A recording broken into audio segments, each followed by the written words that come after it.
Baik, pertama-tama saya ucapkan panjat panjat puji dan syukur atas berkatnya sehingga ah, laporan akhir hasil proyek Westlari ini boleh selesai. Perkenalkan, nama saya Anani Tamunan dengan NIM 4122010007 dari ABT 2A. Saya juga mengucapkan terima kasih pada dosen pengampu mata kuliah Metode Statistika Bisnis Dr. H. Muhammad Jainuddin, SSI MSc. Adapun laporan ini terdiri dari 5 bab. Yang pertama pendahuluan, pendekatan dan metode, kemudian pelaksanaan dan survei, kemudian analisis hasil survei, dan ada kesimpulan dan saran. Yang pertama itu dari pendahuluan. Nah, di pendahuluan ini kita akan berbicara apa sih yang melatar belakanginya. Latar belakangnya adalah BP Batam itu mempunyai misi untuk menyediakan jasa pelabuhan kelas dunia. Maka kantor pelabuhan BP Batam sebagai pengelola jasa pelabuhan itu melakukan survei tahunan yang merupakan tahun ini adalah tindak lanjut dari masukan dan saran yang diberikan survei tahun 2022. Lokasi surveinya itu ada di Pelabuhan Punggur, Sukupang, Harbor Bay, Batam Center, dan Batu Ampar Kabil.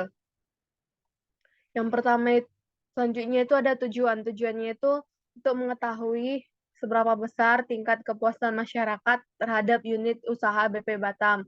Target sasarannya itu mendorong partisipasi masyarakat, mendorong penyelenggara meningkatkan kualitas, dan lebih inovatif, dan mengetahui berapa tingkat kepuasan masyarakat. Prinsipnya itu berdasarkan Permen-Pan RB nomor 14 tahun 2017.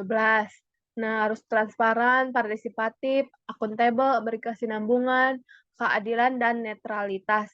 Ruang lingkupnya itu di keenam unit dari BP Batam, tapi saya mendapat di pelabuhan. Nah, survei kepuasan masyarakat sendiri ada beberapa unsur. Unsur yang pertama itu persyaratan, sistem mekanisme prosedur, waktu dan penyelesaian, biaya tarif, produk spesifikasi jenis pelayanan, kompetensi pelaksana, perilaku pelaksana, penanganan pengaduan, saran dan masukan, sarana dan prasarana. Sehingga dapat manfaat, kita mengetahui kelemahan dan kekurangan dari masing-masing unit usaha, kemudian kita tahu kinerja penyelenggaran dan penetapan kebijakan ke depannya. Sini ada pendengar statistika. Statistika itu adalah ilmu yang mempelajari semua hal tentang data, mulai dari pengumpulan, pengajian, analisis, sampai terbentuk suatu kesimpulan. Statistika sendiri terbagi jadi dua, statistika deskriptif, itu mengorganisasikan, meringkas, menyajikan suatu informasi, dan biasanya disajikan dalam bentuk histogram, diagram, lingkaran. Yang selanjutnya ada statistika inferensial. Di sini menyatakan keterkaitan antara kesimpulan dan populasi yang diinformasi dari sampel. Contohnya itu kayak quick count saat pemilu data pilkada. Nah, selanjutnya itu ada pendekatan dan metode. Di sini membahas tentang persiapan sampai penjadwalan kegiatan. Nah, persiapannya itu kami bersama tim itu melakukan koordinasi dulu dengan, dan juga sudah berkoordinasi dengan pihak dari BP Batam. Di sini tuh kami menyiapkan instrumen-instrumen surveinya. Itu berdasarkan kepanduan dari Permen-Pan RB nomor 14 tahun 2017, meliputi 9 unsur yang tadi. Nah, teknik samplingnya itu memakai teknik sampling non-probability sampling.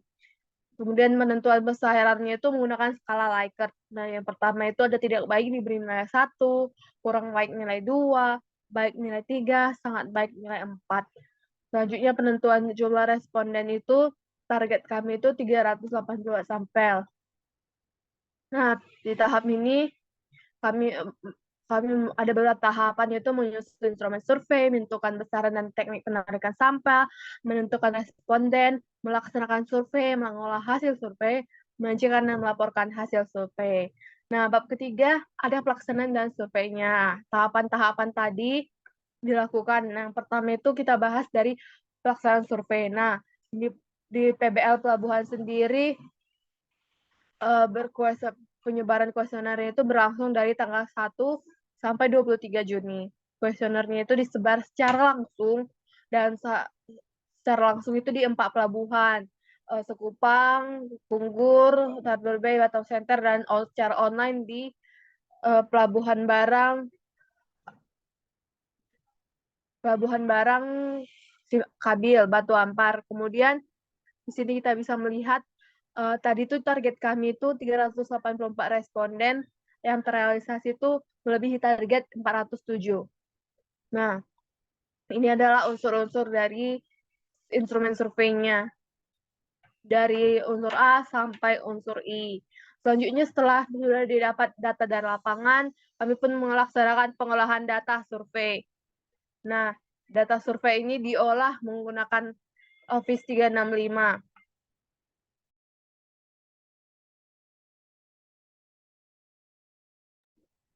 Nah, di Office 365 ini kami masukkan responden data-data dari yang kami dapat dari lapangan. Kemudian di sini kita bisa melihat ada kriteria penentukan survei kepuasan masyarakat itu nilai persepsi 1 sampai 4, dan di sini kita lihat ada nilai interval dan nilai interval konversinya, mutu pelayanannya, dan kinerja dari unit pelayanannya. Kemudian kita bisa lihat lagi analisis dari hasil surveinya. Ya, kemudian pertama itu dari jenis kelamin. Jadi pengguna pelabuhan itu adalah paling banyak laki-laki.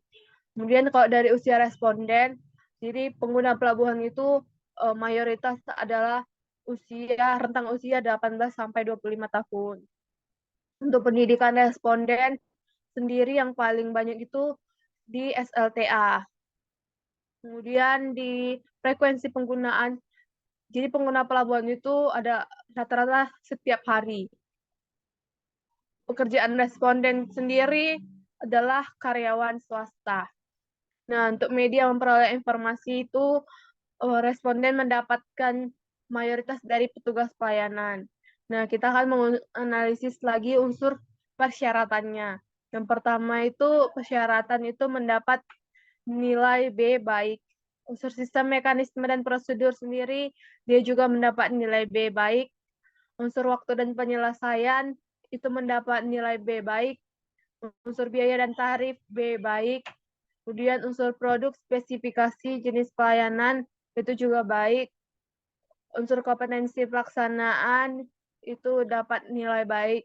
Kemudian unsur perilaku pelaksana itu mendapat nilai baik juga. Unsur pengaduan, saran, dan masukan mendapat nilai B baik juga. Dan yang terakhir ada unsur sarana dan prasarana, ini mendapatkan nilai C kurang baik. Nah, didapatlah gabungan dari seluruh unsur, rata-ratanya nilai interval akhirnya itu 3,35, nilai interval konversinya 83,75, sehingga mutu pelayanannya B, dan kinerja unit dari layanan pelabuhan di Batam itu baik. Dan ini ada uji validitas dan reliabilitas menggunakan SPSS. Nah, uji validitasnya sendiri menggunakan unsur 9 unsur-unsurnya. Nah, dikatakan valid apabila R hitung itu lebih besar dari R tabel, begitu juga sebaliknya.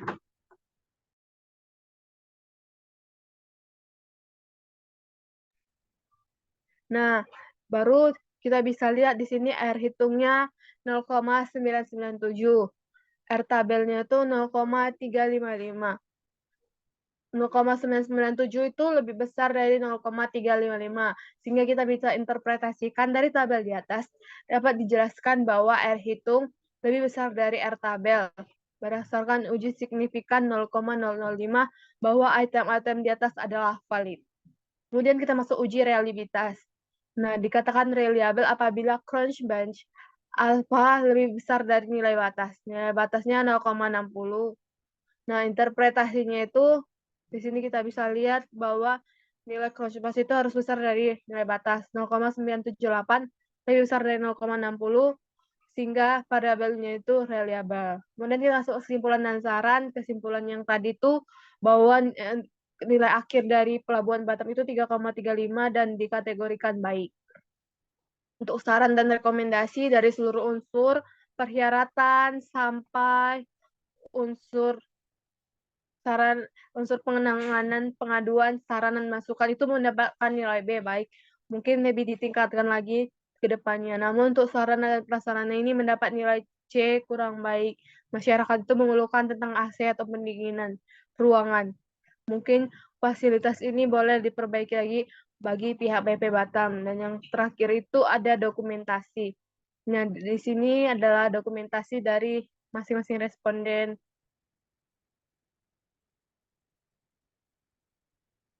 Selanjutnya keterlibatan dalam PBL ini, keterlibatan saya sangat berpartisipasi aktif dalam setiap prosesnya. Pertama dari fase pengenalan, kami itu mengadakan Zoom meeting dengan pasien pembimbing Pak Alrido, kami mengenal unsur-unsur surveinya. Kemudian dari satu tim itu kami di pelabuhan itu ada 12 orang.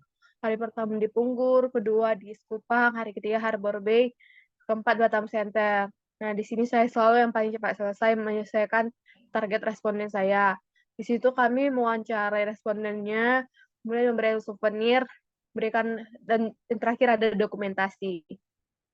Selanjutnya datanya diinput dan diolah di Excel dan juga SPSS. Kemudian disusunlah laporan akhir untuk ke BP Batam. Mungkin sekian dari presentasi saya. Saya ucapkan terima kasih banyak. Terima kasih dan sampai jumpa.